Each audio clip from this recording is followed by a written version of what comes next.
Assalamualaikum warahmatullahi wabarakatuh. Selamat pagi. Di sini saya akan menjelaskan materi pertama setelah UTS untuk mata kuliah biotransportasi, yaitu materi pertama mengenai histologi dari sistem sirkulasi. Jadi mengenai bagaimana fungsi-fungsinya, nanti juga ada penjelasan sedikit mengenai bagaimana anatomi yang ada pada sistem sirkulasi yang ada di tubuh manusia.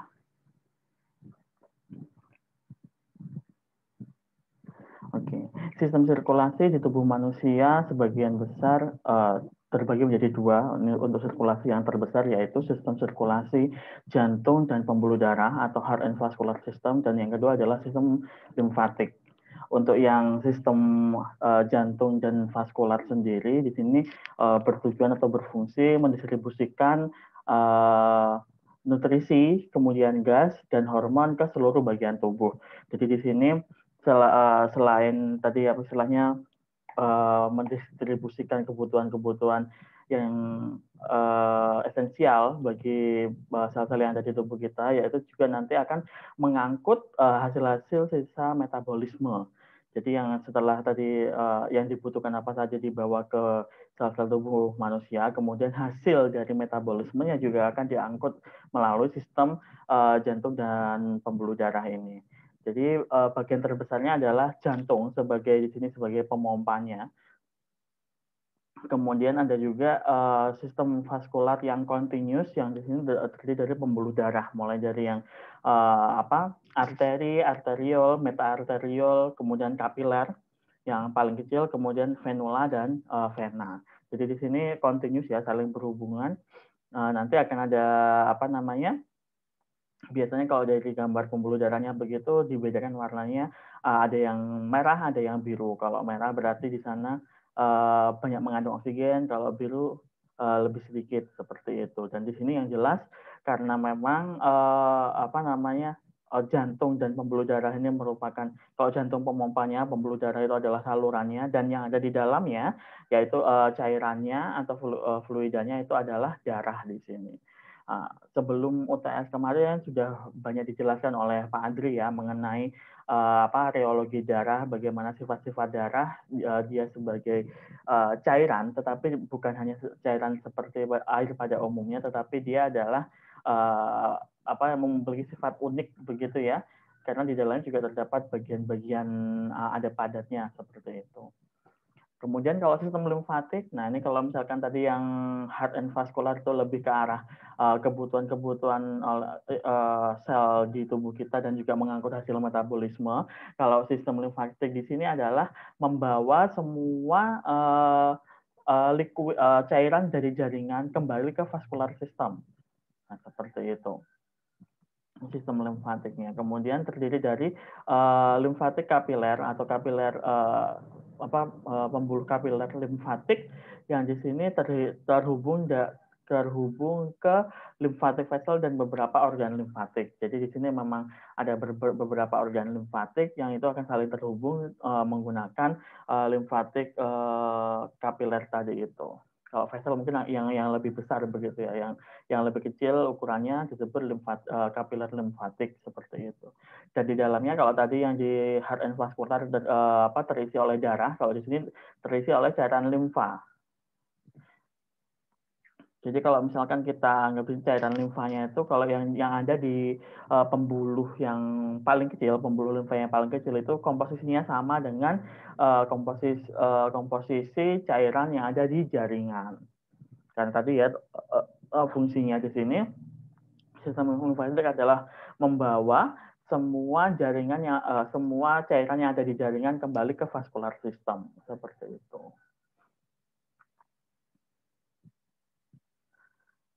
Nah, berikut ini kita pertama akan membahas dari sistem sirkulasi jantung dan pembuluh darah. Jadi mungkin sudah cukup familiar ya, mulai dari waktu SMP, SMA atau mungkin mata kuliah sebelumnya di anatomi dan fisiologi. Jadi sistem pembuluh darah jantung dan pembuluh darah secara lengkap seperti ini. Jadi jantung sebagai pemompa di sini akan punya di sini ada 4 ruang yang kemudian tiap ruangnya itu punya peran masing-masing. Ada yang memompa ke seluruh tubuh, ada juga yang memompa ke paru-paru dan juga sebaliknya yang menerima dari darah dari seluruh tubuh dan darah dari paru-paru. Seperti yang saya bilang tadi, biasanya digambarkan ada bagian yang berwarna merah dan bagian yang berwarna biru. Kalau yang berwarna merah berarti dia kaya akan oksigen. Kalau yang berwarna biru ini yang miskin oksigen. Yang kaya oksigen di sini pasti yang setelah dari paru-paru gitu ya, karena yang dari paru-paru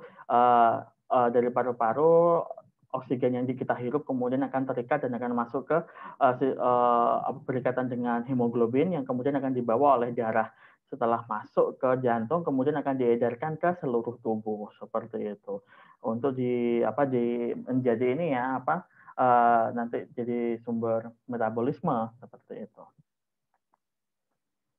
Nah, ini sirkulasinya jadi seperti ini. Kemudian yang dari jaringan dari yang seluruh tubuh kemudian akan membawa tadi metabolisme ekses atau sisa-sisa metabolisme yang di sini yang utama adalah CO2 yang kemudian akan dibawa ke jantung, kemudian akan dipompa ke paru-paru yang kemudian akan dikeluarkan. Nah, nanti akan dijelaskan juga bagaimana mekanismenya. Mungkin nanti akan lebih jelas ada bab tersendiri mengenai bagaimana akhirnya sistem sirkulasi pada sistem sirkulasi, tapi di sistem respirasinya. Jadi istilahnya bagaimana kemudian oksigennya itu terikat dengan hemoglobin dan juga bagaimana CO2 terikat dengan hemoglobin yang kemudian akan dilepaskan melalui paru-paru, dilepaskan oleh paru-paru ke keluar begitu. Oke, itu untuk sistem sirkulasinya seperti itu. Jadi continuous ya, ini terus berputar seperti itu. Kemudian kalau misalkan kita lihat dari sisi kalau tadi ini dari alirannya. Nah, sekarang kalau misalkan kita lihat dari tekanannya di sini yang paling besar adalah, nah ini, karena kan otomatis kalau sumber pompanya kan jantung nih, berarti nanti yang jadi pusat pemompanya adalah dari jantung itu sendiri. Yang paling besar adalah otomatis yang akan dibawa ke seluruh tubuh. Pasti memiliki tekanan yang paling tinggi karena kan jaraknya paling jauh nih dari jantung, posisinya dari ujung kaki hingga ujung kepala. Jadi di sini dikasih tanda ini yang dari jantung, dari bilik kiri, ini yang paling besar, nanti kemudian dibawa ke seluruh tubuh paling besar.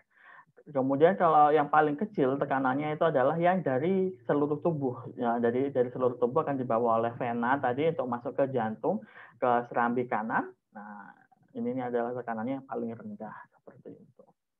Ya mungkin gampangnya menghafal adalah tadi itu ketika memang dibutuhkan untuk mencapai titik yang lebih jauh, maka akan dibutuhkan tekanan yang lebih tinggi agar mencapai titik tersebut. Seperti itu. Nah, ini ada hubungannya juga kemudian dengan dari kalau misalkan kita lihat dari pembuluhnya sendiri itu ya berhubungan dengan ini ya bisa dibilang kalau di sini di tabel di bawah ini tekanannya di sini tekanannya dari aorta kemudian semakin berkurang, jadi dia akan semakin kecil. Baru kemudian yang paling kecil ada di pulmonal tadi ya, kemudian akan naik lagi seperti itu. Jadi yang paling besar memang ada di left ventricle. Nanti tadi yang sempat saya potong akan berhubungan dengan anatomi dari pembuluh darahnya itu sendiri. Nanti akan ada hubungannya. Yaitu yang paling kelihatan adalah tebal dinding dari pembuluh darahnya. Itu akan sangat berbeda tergantung dari tekanan yang ada di dalam pembuluh darah tersebut seperti itu.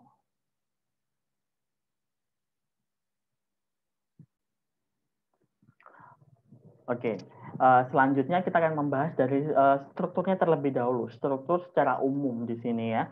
Jadi struktur ini dimiliki oleh semua pembuluh tadi itu, kecuali pembuluh yang paling kecil. Karena kalau yang paling kecil biasanya akhirnya ada beberapa bagian yang tidak dimiliki karena tadi terlalu tipis berarti gitu ya. Di sini untuk pembuluh darah vaskular ataupun yang limfatik itu terdiri dari 3 lapisan. Lapisan yang paling dalam itu namanya tunika intima, lapisan yang tengah namanya tunika media, dan lapisan yang paling luar itu adalah tunika adventitia. Dan ini pun juga berhubungan dengan yang ada di jantung begitu ya. Yang ada di jantung sendiri pun yang bagian paling dalam namanya endokardium, kemudian yang tengah adalah miokardium, dan yang paling luar itu adalah epikardium atau perikardium. Nah, di sini bisa dilihat ini yang bagian tengah miokardium, ini yang dia itu sebagai otot jantung gitu ya, yang dia bekerjanya untuk tadi kalau misalkan dia berkontraksi dia akan memompa jantung untuk kemudian memompa darah ke tadi itu dari jantung ke seluruh tubuh dan juga paru-paru. Jadi baik itu yang vaskular ataupun yang limfatik lapisannya itu sama, kecuali pada jaringan yang kecil. Nah, kalau misalnya kita lihat secara histologi itu tampilannya seperti ini. Jadi ada bagian yang tadi tunika intima, tunika intima ini bagian yang paling dalam yang berwarna putih di sini. Kemudian ada juga yang tunika media ini yang berwarna ungu ini. Ada pembagiannya ya. Dan nanti ada namanya dibagi dua, nanti ada namanya di sini internal elastic lamina dan external elastic lamina, ini diapit dua ini. Kemudian di tengah itu ada ini smooth muscle-nya tadi yang smooth muscle di sini berarti sama seperti miokardium tadi itu. Kemudian yang paling luar itu adalah tunika adventitia. Nah, di sini yang agak berbeda adalah ada istilah namanya fenestra elastic membran. Jadi istilahnya ada nanti membran-membran yang dia itu memiliki fenestra atau lubang-lubang. Nanti akan lebih jelas pada slide selanjutnya. Kemudian jantung, nah ini sudah umum juga, mungkin sudah banyak dipelajari juga ketika anatomi dan fisiologi. Jadi kalau di jantung tadi selain 4 ruangan tadi itu, yang penting adalah katupnya di sini, yang dia itu kerjanya adalah tadi membuka menutup sesuai dengan tekanan yang ada di sekitarnya. Jadi dia yang berfungsi untuk mengatur alirannya.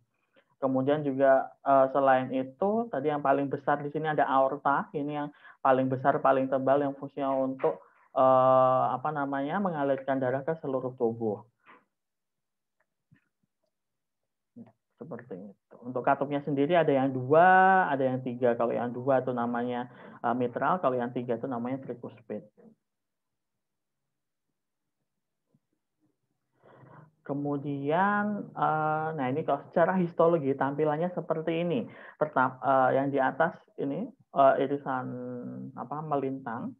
Jadi di sini tadi yang ini epikardium yang paling luar, yang dari jantung ya. Ini berarti kalau misalkan di pembuluh darah adalah tunika adventitia. Ini bagian yang berwarna lebih terang, ini di luar. Kemudian di sini di bagian yang agak gelap adalah otot jantungnya sendiri atau miokardium. Di sini juga terlihat ada potongan dari katupnya, katup jantungnya di sini. Ini irisan melintang, jadi tidak terlihat seperti katup begitu ya, tapi di sini adalah potongan dari katupnya. Nah, kalau misalnya pada bagian yang otot jantungnya kita perbesar, maka akan terlihat seperti ini. Jadi istilahnya dia itu panjang-panjang, kemudian ada sekat-sekat. Sekat ini yang disebut dengan interkalase ya, kalau mungkin masih ingat. Ada sekat-sekatnya, kemudian ada dia juga bercabang dan ada inti selnya di sini. Seperti itu. Nah, tadi kita akan melihat lebih detail lagi kalau misalkan tadi untuk untuk pembuluh darah di sini. Kalau ini kan tadi kan secara umum dibagi menjadi 3. Nah, di sini sekarang setiap bagiannya itu punya bagian lagi di dalamnya. Jadi kalau misalkan untuk yang ini dibedakan antara arteri dan juga vena. Yang vena karena dia tadi dia tidak memerlukan struktur yang tebal karena dia tekanannya itu kecil, makanya dia tuh untuk dari sisi strukturnya dia akan lebih simpel dibandingkan yang arteri. Nah, yang arteri butuh lebih tebal karena memang tadi itu tekanannya tinggi, terutama tadi kan yang aorta itu kan yang butuh yang tekanannya paling tinggi yang keluar dari jantung untuk ke seluruh tubuh. Nah, kita lihat satu-satu. Yang pertama adalah tunika interna. Nah, ini yang paling dalam. Yang paling dalam, tunika interna itu dibagi menjadi 3. Ada namanya endotelium, kemudian ada membran basalis, dan internal elastic lamina. Oh, tadi berarti saya agak sedikit salah ya. Di sini batasnya adalah internal elastic lamina untuk tunika interna. Kemudian untuk yang media atau yang di bagian tengah itu adalah smooth muscle atau sel sel ototnya berarti ya otot halus. Kemudian ada external elastic lamina, baru yang eksternal di sini atau adventitia tadi ya, itu yang jaringan ikat atau connective tissue. Nah, di sini kalau misalkan kita lihat di pembuluh vena, bedanya adalah di pembuluh vena pada tunika interna itu tidak terdapat internal elastic lamina. Jadi kalau dilihat ke gambaran tadi itu yang bagian yang berwarna ungu yang melapisi ada bagian tipis yang melapisi smooth muscle. Nah, itu yang bagian dalam dan luar itu tidak ada di sini. Jadi di tunika interna tidak ada internal elastic lamina, di tunika media tidak ada external elastic lamina. Kemudian untuk tunika eksterna ini sama ada jaringan ikat atau connective tissue. Nah, khusus untuk yang pembuluh kapiler, nah di sini cuma terdiri dari 2 lapisan, yaitu endotelium dan membrana basalis. Jadi cuma aja yang seperti di pembuluh darah arteri dan vena itu cuma tunika interna aja. Jadi tidak ada tunika media dan eksterna. Nah, ini lebih jelasnya perbedaannya. Ini ada valve-nya ya. Kalau misalkan nah ini bedanya juga mungkin bisa terlihat bedanya arteri dan pembuluh vena. Kalau arteri dia memang jauh lebih tebal, kemudian kalau vena dia jauh lebih tipis karena tadi dari struktur terdapat perbedaan yaitu di internal elastic lamina dan external elastic lamina. Kemudian di sini juga kalau di vena itu ada valve-nya, kalau di arteri itu tidak ada. Kemudian kalau selain itu tadi itu dari tekanannya, kalau di arteri itu lebih besar dibanding yang vena. Kemudian selain itu dari tekanannya lebih besar, ketika dia bocor maka dia akan memancar darahnya. Kalau yang vena yang bocor dia akan merembes karena tekanannya kecil seperti itu.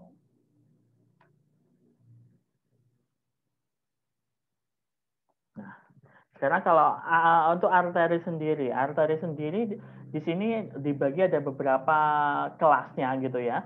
Ada namanya arteria elastis, kemudian ada arteria muskular, ada arterior, meta-arterial, sama thoroughfare channel.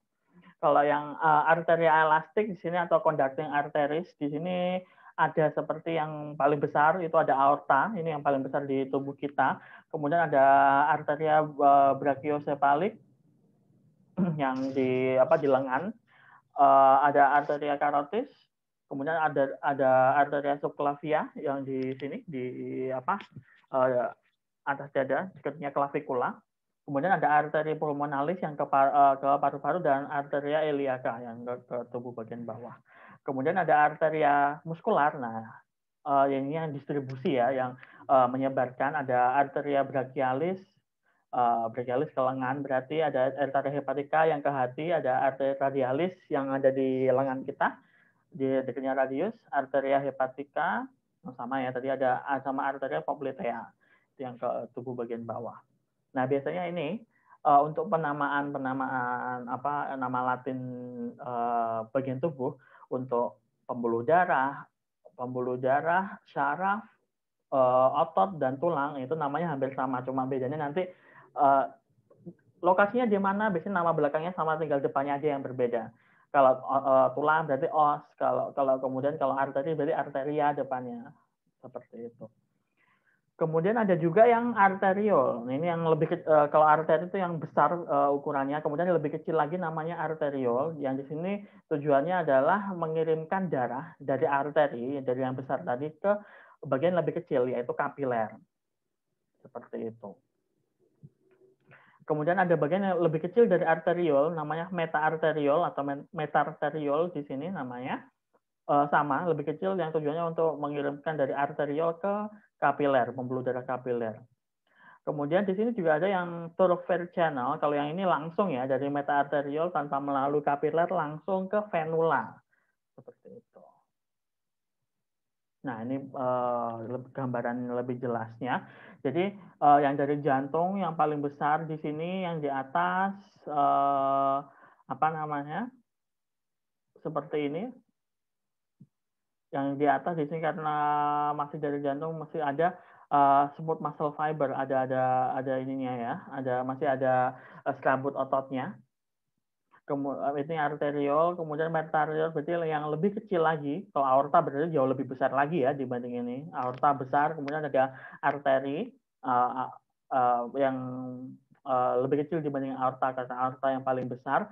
Kemudian dari arteriol ke metaarteriol ke pembuluh kapiler baru ke venula. Dari venula nanti ke pembuluh vena seperti itu. Ini ya bisa dilihat di sini kalau di bagian yang vena dia akan memiliki serabut otot polos yang lebih sedikit dibandingkan yang di arteri.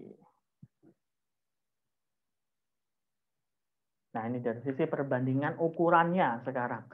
Dari ukurannya ini kalau arteri jadi dia lebih tebal ya, ukurannya besar, tebal, kemudian ini aorta paling tebal, paling besar dan paling tebal. Kemudian ada vena cava. Oh, kalau besarnya mungkin lebih besar vena cava ya di sini, tapi dia tidak lebih masih lebih tebal aorta. Kemudian ada arteri, arteriol, sphincter di sini, kapiler sekecil ini, venula dan vena. Nah itu. Kalau vena ini, vena cava ini yang besar ya, pembuluh vena yang paling besar di tubuh ada dua, ada vena cava inferior dan superior yang dari bagian tubuh atas dan bagian tubuh bawah. Nah ini dari diameter dan juga diameternya dan ketebalan dindingnya. Di sini bisa terlihat ukurannya seperti ini. Kemudian untuk masing-masing bagiannya, nah ini endotheliumnya, elastic muscle dan jaringan fibrosnya. Nah, ini seperti ini perbedaannya. Nah, biasanya ini kalau misalkan ada gangguan-gangguan pada pembuluh darah manusia, kemudian akhirnya membutuhkan ada penggantinya atau istilahnya artificial blood vessel. Nah, ini yang kemudian banyak dikembangkan itu biasanya itu yang untuk di aorta karena ada masalah biasanya adanya penyumbatan karena tumbukan lemak atau tumbukan kolesterol yang nantinya akan jadi namanya aterosklerosis, ada penumpukan kemudian terjadi pengapuran sehingga menyumbat. Nah itu ada banyak caranya sebenarnya untuk menghilangkan, bisa aja ditembus kemudian dikasih ring kalau memang ada di jantung atau di bagian tubuh lainnya, atau kalau memang sudah nggak bisa jadi harus dibuatkan jalur lain. Nah ini akhirnya membutuhkan artificial blood vessel tadi itu atau dipotong kemudian disambung angioplasti. Seperti itu. Tergantung case-nya seperti apa. Nah, sekarang ini gambaran histologinya ya, lebih detail lagi. Tadi kalau misalnya untuk aorta nih yang paling besar, ini bagian-bagiannya tadi yang paling dalam, tunika intima, tunika media itu yang paling tebal karena di situ ada ini ya ototnya tadi itu, smooth muscle, otot polosnya. Kemudian yang di bagian luar ada tunika eksternal atau adventitia. Terlihat ya ini yang bagian dalam lebih gelap gitu warnanya. Nah ini kalau tadi yang muscular artery, nah di sini terdapat banyak otot polosnya di sini, banyak otot polosnya. Kemudian ini bagiannya untuk yang internal sama eksternal elastik lamina ini terlihat gitu ya. ini hanya ada di bagian arteri. Tadi kalau untuk yang vena ataupun kapiler dia tidak punya internal dan eksternal elastik lamina. Nah, ini sekarang kalau dari penampang melintangnya, kalau dipotong begitu akan terlihat yang arteri itu biasanya bentuknya ini bulat bagus seperti ini. Ini yang arteri. Dan dia tebal ya dindingnya kelihatan. Di sini kelihatannya bagian dalam ini yang media. Kalau yang internal itu yang masih dalam yang lebih gelap lagi. Kemudian yang lebih terang itu yang adventitia atau eksternal. Kemudian kalau untuk yang vena ini bentuknya dia lebih nggak beraturan ya bentuk dari pembuluh darahnya. Karena dia tadi itu apa namanya kan tekanannya kecil, jadi dia lebih mudah terdeformasi gitu ya, dan bentuknya yang aslinya bulat begitu. Ini terlihat lagi ada arteri yang lebih kecil dan kelihatan ya hampir mirip strukturnya. Nah, tapi kalau untuk vena yang besar tadi bentuknya lebih kelihatan jelas, tapi dia pun masih hampir mirip dengan untuk yang arteri ukurannya medium. Karena tadi yang paling besar dari sisi ukuran, kalau diameter paling besar kan vena cava. Tapi kalau yang paling tebal itu tetap dari aorta. Kemudian ada juga ini ada elastic fiber of arterial wall. Jadi ini kalau di apa namanya dinding atrium. Nah ini ada elastic fibernya yang dia banyak otot-otot jantungnya di sini yang tujuannya adalah memompa.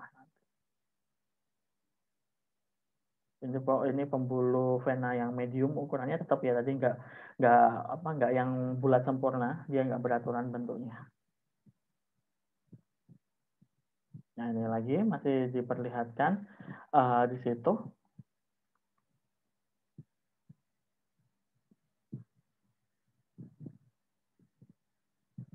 Kemudian,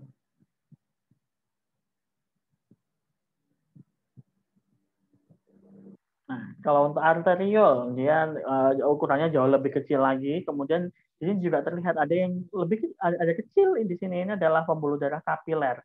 Dia masih bisa terlihat begitu ya. Nah, sekarang kita lihat lebih in detail bagian-bagiannya. Tadi untuk pembuluh darah kapiler itu kan cuma terdiri dari 2 lapisan. Jadi bagian endotelium yang ini yang dalam, kemudian ada lamina basalis yang di bagian luar. Dan di bagian endotelium ini terdapat lubang-lubang. Lubang-lubang inilah yang disebut dengan fenestra tadi itu ya. Nah, kalau dilihat dari penampang dari samping begitu ya, dari samping di sini sebenarnya ada beberapa lapisan. Untuk membran basalis sendiri itu di situ membrana basalis itu terdiri dari 2, ada namanya yang paling luar itu namanya lamina fibroreticularis, kemudian ada lamina basalis. Jadi hampir mirip juga ya namanya. Yang lamina basalis itu ada lamina densa dan lamina lucida. Seperti ini.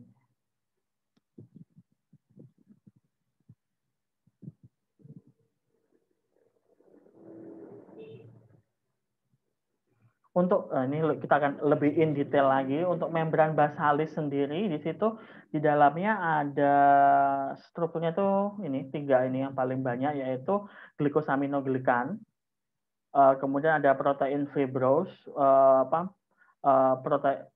protein yang bentuknya fiber begitu. Kalau di sini tuh mostly adalah kolagen tipe 4. Nah, ini yang apa namanya?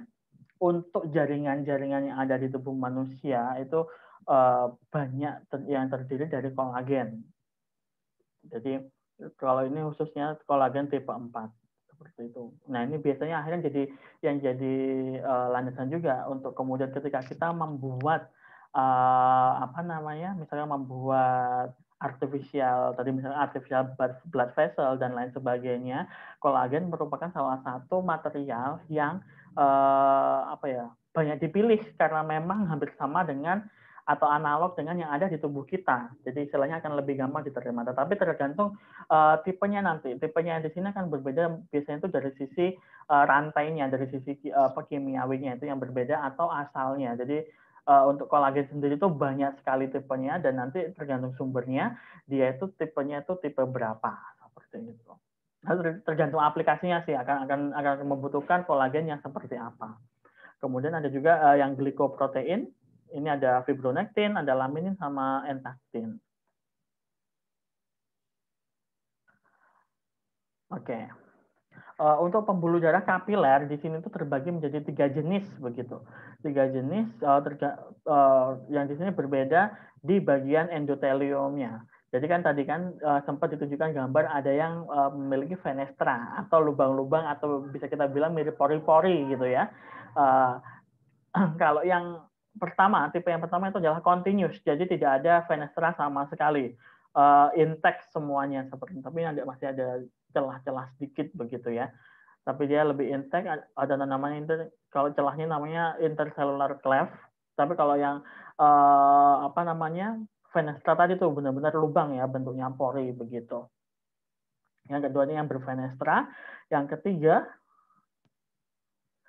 ketiga ini untuk apa namanya sinusoid. Jadi dia itu bagian yang ada di dalam itu lebih mudah untuk keluar masuk seperti itu. Nah, biasanya kayak yang seperti ini akan tergantung dari posisinya dia ada di mana pembuluh darah kapilernya. Karena kan nanti tergantung misalkan memang dibutuhkan transportasi dari dalam pembuluh darah itu dengan yang ada di jaringan itu lebih cepat. Nah, makanya akhirnya dia di situ terdapat yang sinusoid karena akhirnya untuk keluar masuk dari dalam pembuluh darah kapiler dengan yang di luar itu bisa lebih cepat. Seperti itu. Ini gambarannya yang intact dan yang apa namanya yang intact atau continuous kemudian berfenestra dan ini sinusoid. Kalau sinusoid itu dua-duanya ini ya berkurang gitu, nggak komplit gitu, baik yang di endoteliumnya ataupun di membran basalisnya. Ini yang continuous. Kalau yang continuous tuh mostly ditemukan di otot. Ada di otot, kemudian selain di otot juga di CNS, Central Nervous System di sini, yang berhubungan antara sel-selnya begitu yang membentuk barrier. Kalau yang berfenestra, nah ini berfenestra tadi kan ada pori-porinya gitu ya di pembuluhnya, pembuluh kapilernya ini banyak ditemukan di glomerulusnya ginjal, kemudian kelenjar-kelenjar endokrin dan juga di usus yang di sini membutuhkan transport yang cepat. Tadi ya, karena kalau yang intek kan akan jauh lebih lama ya untuk terjadi pertukaran antara yang di dalam pembuluh kapiler dengan yang di luar.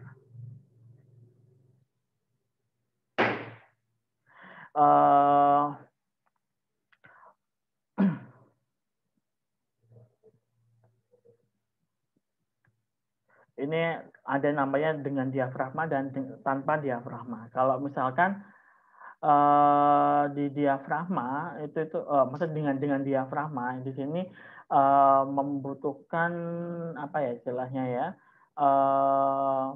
fenestranya itu pori-porinya tadi lebih besar, kemudian exchange antara yang di dalam dengan yang di luar pembuluhnya itu jauh lebih cepat. Nah, yang ini banyak ditemukan di ginjal, usus, dan kelenjar-kelenjar endokrin. Kemudian kalau yang tanpa diafragma ini yang banyak ditemukan di glomerulusnya ginjal.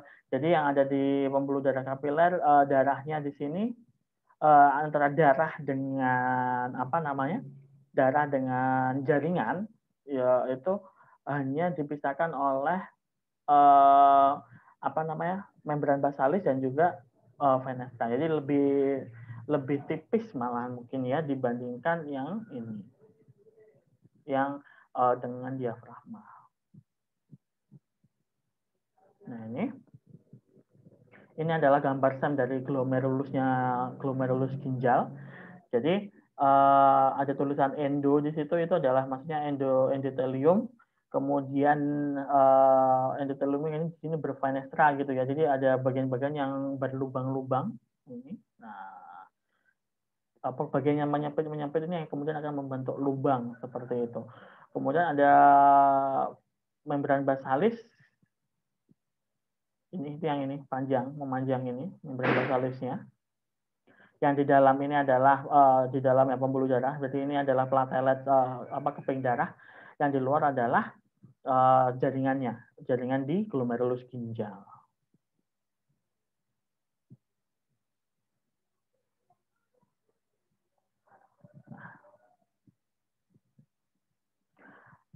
Hasil dari glomerulus ini filtrat dari hasil glomerulus ini adalah urin yang utama yang di sini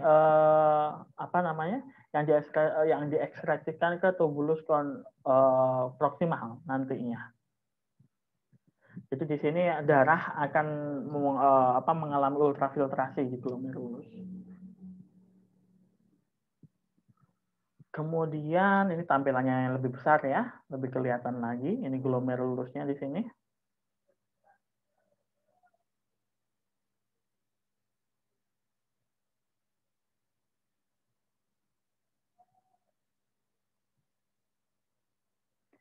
Permeability dari kapiler glomerulus di sini.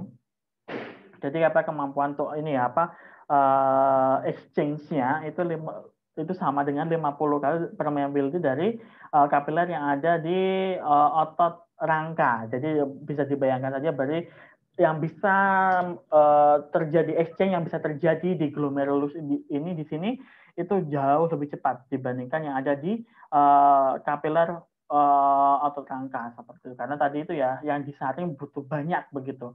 Bayangkan aja ukuran ginjalnya seperti itu harus menyaring darah dari seluruh tubuh nantinya. Jadi istilahnya makanya dia membutuhkan kecepatan yang sangat tinggi untuk bisa menyaring darah tersebut. Untuk melakukan ultrafiltrasi seperti itu. Di sini untuk tadi filternya ya untuk penyaringan tadi itu substan yang netral akan melewati filternya tadi itu filternya atau melewati fenestra tadi itu jika diameternya itu kurang dari 4 nanometer. Tapi kalau misalkan lebih dari 8 nanometer itu tidak akan bisa terfiltrasi.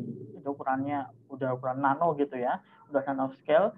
Kalau batasnya 4 dan 8 ini.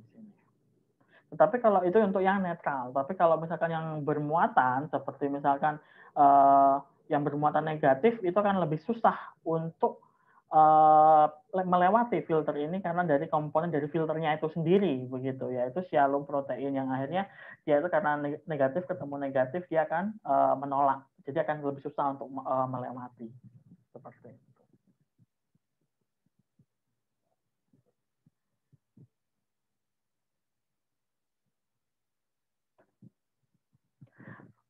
Kemudian bagaimana dengan albumin yang dia itu 7 nanometer dan dia itu bermuatan negatif. Apakah kemudian dia bisa bisa melewati filter tersebut seperti itu? Kalau dari 7 nanometernya dia masih memungkinkan untuk melewati karena tadi batasnya kan 8 begitu ya. Tapi karena negatively charged berarti dia agak susah untuk bisa tetapi susah untuk melewati seperti itu. Nih dari ukurannya, kalau 7 anion tuh di sini faktor functional clearance masih ada angkanya sedikit, tapi dia susah. Ini anion kan berarti dia yang bermuatan negatif ya. Kalau kation yang bermuatan positif. Albumin di sini bermuatan negatif, ukurannya 7 nanometer. Berarti kan di sini ya, dia akan sangat susah untuk lihat fractional clearance-nya dia kecil sekali, berarti susah untuk melewati, tapi masih memungkinkan. Nah, beda dengan yang kation. Kation dia karena tadi bermuatan positif, kemudian di filternya itu tadi bermuatan negatif, dia akan lebih mudah tertarik, kemudian melewati filternya. Maka dia akan lebih tinggi, begitu. Lebih mudah. Apalagi kalau ukurannya kecil. Kalau ukurannya kecil, dia akan jauh lebih mudah di sini. Fractional clearance-nya 1. Seperti itu.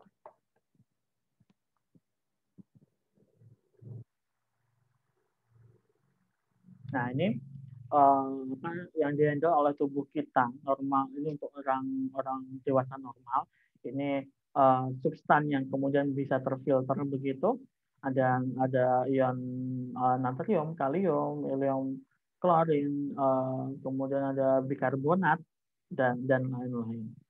Nah, biasanya ini ada hubungannya sama kembali lagi ke misalkan orang yang mengalami gagal ginjal yang kemudian ginjalnya tidak bisa menyaring lagi dan kemudian dibantu menggunakan dializer atau cuci darah seperti itu.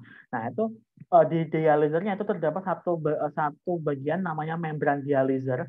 Membrannya ini yang kemudian harus memiliki fungsi sama seperti glomerulus tadi. Dia harus bisa menyaring substan-substan yang memang tidak dibutuhkan oleh tubuh yang kemudian harus dibuang. Nah, itu tadi harus bisa kalau misalnya lihat lihat grafik di sebelumnya harus bisa at least mewakili ini gitu. Jadi dia clearance-nya juga harus bagus untuk istilahnya apa ya substan yang memang kalau misalkan tidak dibuang itu akan berbahaya bagi tubuh. Biasanya itu yang akhirnya akan dicek tuh ini urea dan kreatinin. Dua ini yang kemudian biasanya itu akan dicek untuk melihat performance dari membran dializernya. Mungkin nanti kita akan bahas lebih detail tentang hemodialisis. Nanti akan ada tugas khusus mengenai biotransportasi yang salah satunya adalah tentang hemodialisis.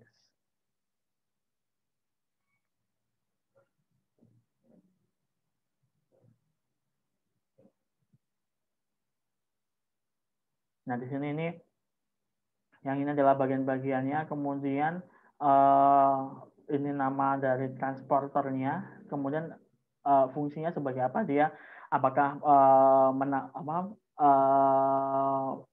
uptake itu berarti ada yang mengeluarkan ion-ion yang tidak diperlukan, ada yang memang kalau misalkan masih dibutuhkan itu kan diambil lagi seperti itu. Misalkan kalau ion natrium atau klor atau yang lainnya yang masih dibutuhkan itu maka akan ditarik lagi oleh tubuh seperti untuk menjaga homeostasis atau keseimbangan. Nah ini, kalau ini masuk ini tadi ya apa namanya? Di sini perbandingan antara tubular fluid berarti cairan yang ada di tadi tubulus tadi itu dibanding konsentrasi yang ada di dalam plasma darah. Nah itu di sini bisa kelihatan apa saja yang kemudian akhirnya ini apa namanya dikeluarkan dan lain sebagainya.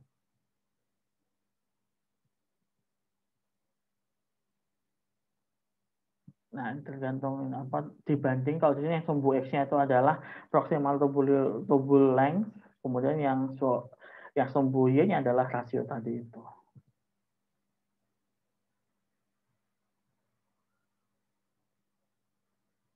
Nah, ini di tubulus distalnya tadi ya. Nah, angkanya nggak muncul. Harusnya adanya permeability-nya berapa begitu untuk masing-masing substans.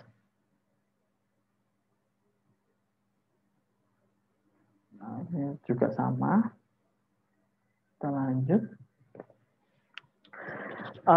Ada juga nanti tadi ketika ada di glomerulus ginjal di situ juga terjadi water reabsorption. Jadi cairan khusus untuk air ya itu ditarik lagi oleh tubuh yang kemudian karena dibutuhkan ya masihan begitu karena masih penting makanya dia akan ditarik lagi. Di sini ada ini ya apa namanya di sini hormon ADH yang dia tuh sifatnya vasopressin yaitu meningkatkan water reabsorption in distal and collective continuous tubule. Nah, itu seperti ini. Nah, ini kalau yang dikonsumsi, ini bahan-bahan diuretik yang dikonsumsi. Kalau diuretik berarti yang ini ya, merangsang kita untuk apa menghasilkan urin lebih banyak berarti. Nah ini kan kalau air berarti kan bahan diuretiknya air. Air dia mekanisme adalah menghambat sekresi ADH. Jadi kalau ADH di sini tidak banyak dikeluarkan, kemudian air tidak banyak direabsorpsi karena dia masih banyak begitu ya. Seperti itu dan yang lainnya juga begitu. Terus kemudian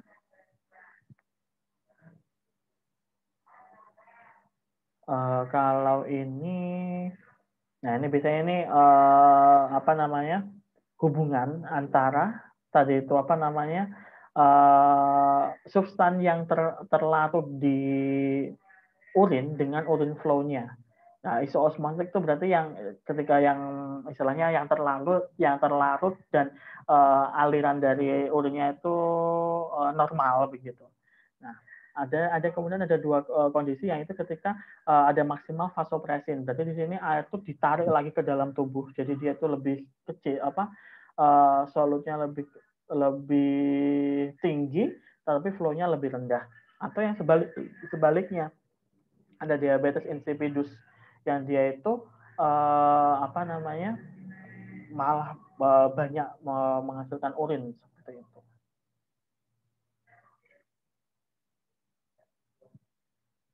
Nah, tadi apa cara kerjanya seperti tadi itu ya sudah dijelaskan.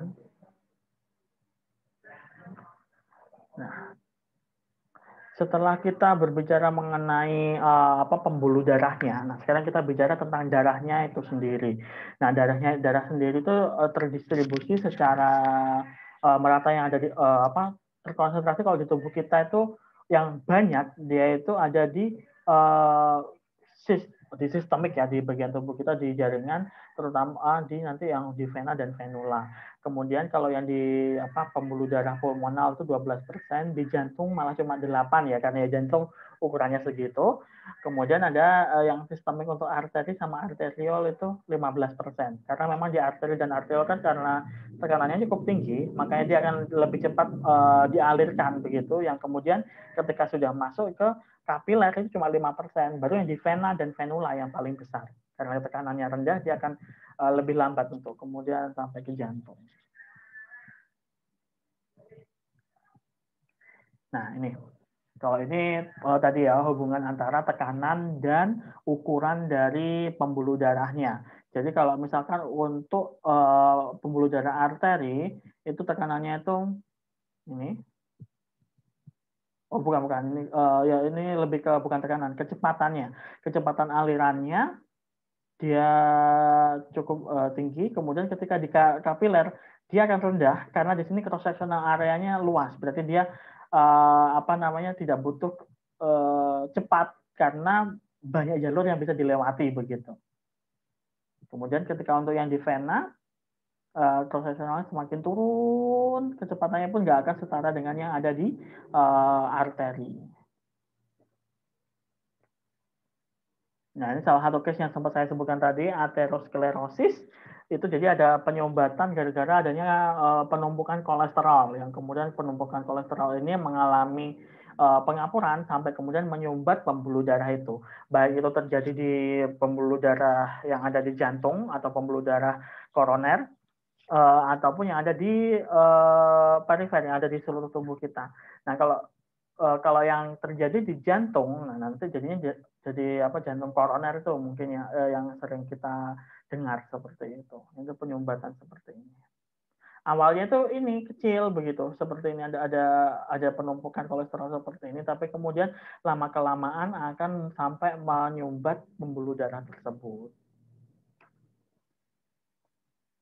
Inilah yang kemudian kalau misalnya masih ingat ketika saya menjelaskan di biomekanika tentang yang apa biomekanika jantung, di situ kan saya menjelaskan tentang salah satu alat namanya mikrokateter yang itu tujuannya adalah membuka kalau mikrokateter itu nanti lebih ke menembus dari sumbatan ini agar sumbatannya tidak menutupi jalurnya lagi, tapi kemudian ada juga yang dipasang ring atau apa ring jantung ya atau stent yang tujuannya adalah membuka kembali jalurnya. Jadi istilahnya pakai balon kateter dimasukkan ke bagian ini, kemudian balonnya dikembangkan, kemudian stentnya akan mengembang sampai ke apa istilahnya menghimpit bagian aterosklerosis ini. Tapi kalau si bagian pengendapan kolesterolnya ini terlalu keras, nah itu kan susah. Biasanya harus dibuang terlebih dahulu. Tadi itu. Kemudian, nah ini kalau ini lebih ke ini ya, apa namanya? Mungkin kalau teman-teman yang mengambil biomaterial sudah semester ini kemudian biokompatibilitas, pasti akan banyak membahas tentang ini. Bagaimana kemudian respon tubuh kita terhadap, atau mungkin di fisiologi ada juga ini, bagaimana tubuh kita tuh merespon ketika ada benda asing dari luar. Kalau di sini tuh misalkan ada bakteri begitu, yang misalnya di sini dimakan, akhirnya banyak sel-sel yang dia itu bekerja untuk melindungi tubuh kita. Seperti itu, ini sel darah putih yang banyak ya, dan keping darah yang kemudian tujuannya adalah untuk menutup lukanya di sini.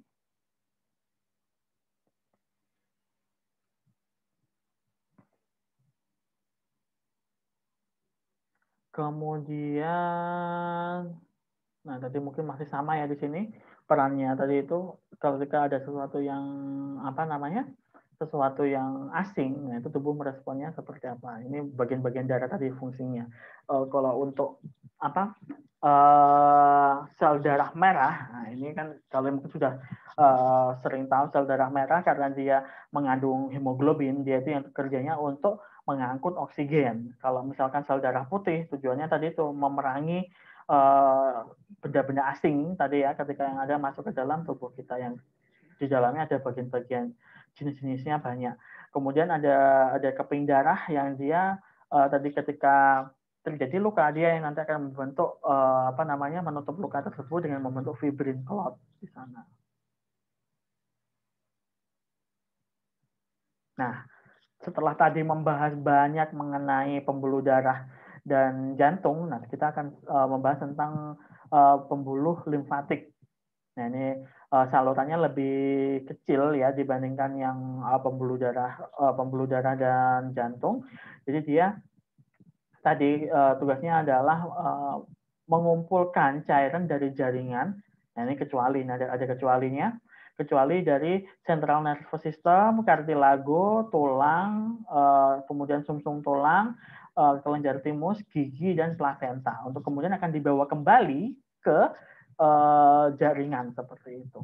Tujuannya adalah untuk meminimalisir adanya kehilangan cairan yang apa namanya, untuk pembuat kehilangan cairan karena pembuatan cairan interstisial seperti itu, atau cairan tubuh ya begitu.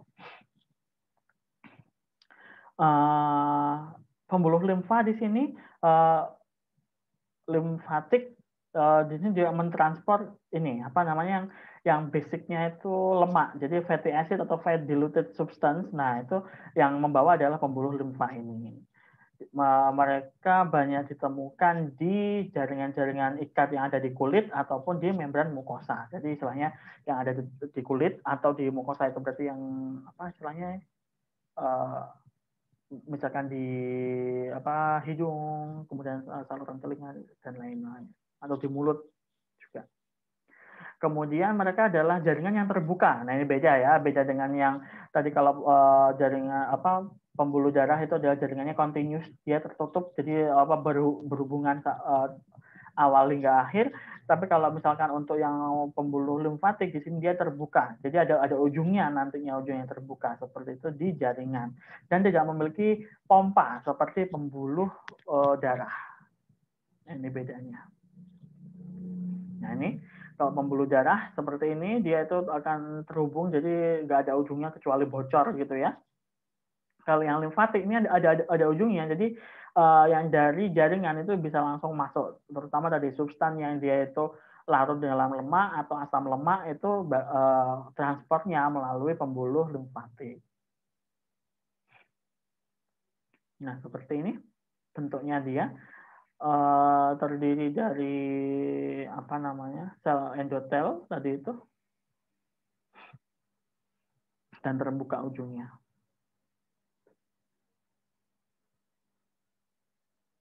Nah, ini kalau misalnya bisa dilihat, ini ujungnya terbuka, kemudian yang dari jaringan bisa masuk ke pembuluh limfatik tersebut. Kalau misalkan dilihat seperti ini, kalau dari pembuluh darah tadi bisa keluar masuk, kalau yang dari kapiler itu melalui apa, celah, cleft atau fenestra tadi itu, atau pori-pori. Nah, kalau di apa namanya, pembuluh limfatik memang ada celahnya di sini ya, ada valve like opening gitu, yang bisa keluar masuk, entah itu jaringan ataupun makromolekul. Nah, ini adalah tadi petanya, peta jalur dari sistem limfatik. Ada titik-titiknya, itu disebut nodus limfatik. Biasanya itu ada di persendian, jadi ada di lutut, kemudian ada di ujung pangkal paha, kemudian ada di ketiak ataupun di leher. Yang paling utama itu ada di spleen, limpa. Yang ini masuk ke sistem imun.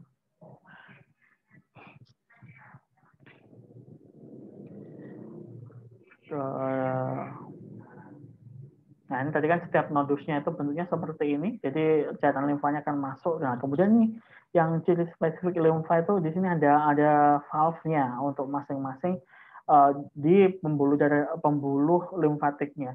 Jadi dia untuk mencegah ada aliran balik dari cairan limfanya.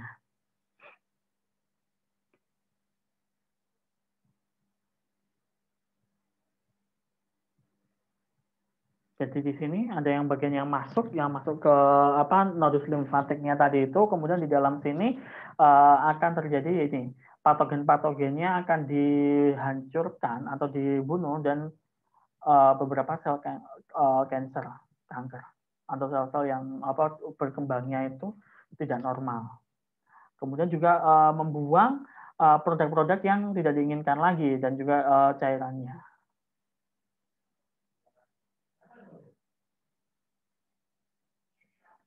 Nah, ini lebih detailnya lagi tadi ya. Jadi dia memang banyak sekali celah-celah untuk akhirnya bisa masuk ke dalam pembuluh limfanya.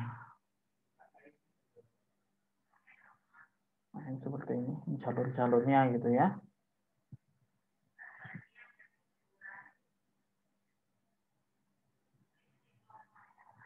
Susunannya sama saja, tapi tadi ya seperti yang di pembuluh darah. Jadi di sini itu mungkin lebih dekat dengan pembuluh darah vena dibandingkan dengan arteri. Jadi di sini tidak ada tadi yang internal elastik lamina dan eksternal elastik lamina. Jadi kalau misalkan tunika intimanya ada sel endotel dan juga membran basalis. Kemudian kalau tunika media ada smooth muscle, tunika adventitia nanti connective tissue.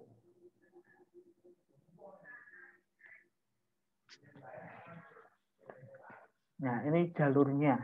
Jalurnya kalau yang kapiler ya berarti yang ada di jaringan seperti itu ya.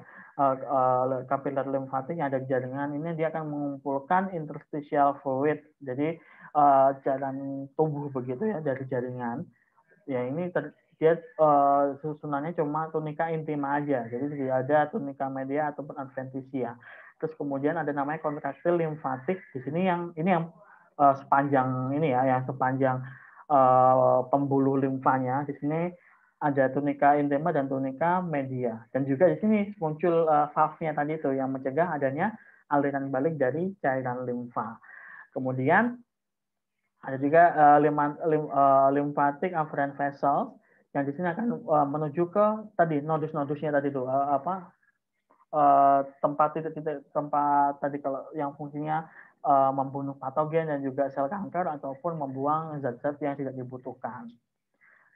Kalau selanjutnya masuk ke lymphatic efferent, nah kalau yang lymphatic efferent di sini dari satu nodus ke nodus yang lain membawa begitu.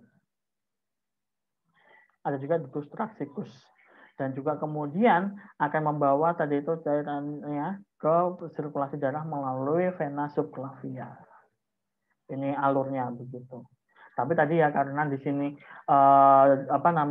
pembuluhnya ini terbuka, jadi dia di jaringan tuh mudah untuk keluar substan mudah untuk keluar masuk terutama yang larut dalam lemak ataupun asam lemak. Ini lymphatic vessel tipis hampir sama seperti vena.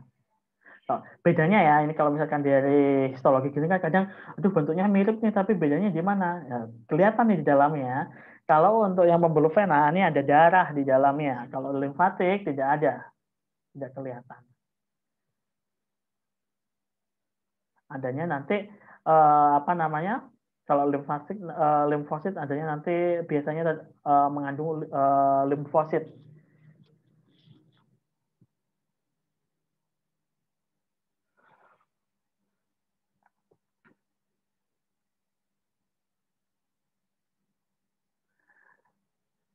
Untuk apa namanya, untuk pembuluh limfa sendiri, aliran keluar masuknya apa cairan atau substan di pembuluh limfa ini itu dipengaruhi beberapa faktor. Di sini ada 3, yaitu yang pertama adalah gerakan peristaltik dari otot polos yang ada di dinding pembuluh limfanya. Yang kemudian itu akan menyebabkan tadi adanya inner pressure kalau di sini ya, menyebabkan adanya tekanan di dalam pembuluh tersebut yang kemudian bisa menyebabkan terjadinya aliran. Kemudian, nah ini adanya katup di sini sangat penting karena dia akan mencegah aliran balik dari cairan limfanya. Jadi akan selalu mengalirnya satu arah seperti itu. Kemudian ada juga compression dari skeletal muscle. Nah, jadi ada otot-otot rangka di sekitarnya yang kemudian dia akan menekan pembuluh limfanya dan juga gerakan peristaltik dari arteri di sekitarnya. Seperti itu. Satu bagian pembuluh limfatik itu disebut dengan limfangion. Yang itu jaraknya terdiri dari satu valve ke valve yang lain. Nah, ini kalau misalkan bisa dilihat, ini antara satu valve dengan valve yang lain ini disebut limfangion. Nah, kemudian terakhir ini salah satu jenis inflamasi yang terjadi di sistem limfatik yang disebabkan oleh cacing. Nama cacingnya ya Wucheria bancrofti ataupun Brugia malayi dan Brugia timori. Yang ini atau penyakit kaki gajah ya, kita sering menyebutnya itu ditransmisikan oleh nyamuk. Tapi nyamuknya yang membawa cacing seperti itu. Adanya inflamasi di sistem limfatik menyebabkan adanya pembengkakan pada beberapa bagian tubuh. Ini misalkan di kaki yang disebut dengan kaki gajah seperti itu. Oke, sekian materi untuk hari ini. Terima kasih. Sampai bertemu kembali di materi selanjutnya.